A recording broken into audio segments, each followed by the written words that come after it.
आज आपण बघणार आहोत मनगटासाठीचे व्यायाम। त्याच्यासाठी काय करायचं, तुम्हाला एक हात पुढे करायचा आहे आणि दुसऱ्या हाताने ही जी बोटं आहे ती आपल्याकडे खेचायची अशा प्रकारे। नंतर खालच्या साईडला खेचायचं आहे।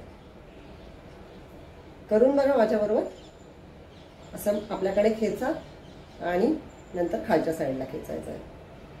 असे 10-10 रिपिटेशन्स करू शकता तुम्ही दोन्ही हाताने पण करू शकता। ट्राय आपल्या साईडला खेचायचं आहे आणि नंतर खालच्या साईडला खेचायचं आहे। मागे आणि पुढे अशा प्रकारे करायचं। याच्यातच दुसरा प्रकार असा होतो, पूर्ण हात गोल फिरवायचा आहे। स्लोली हे झालं पाहिजे। अपोजिट साइड करून बघा तुम्ही माझ्याबरोबर। अशा प्रकारे खेचायचं।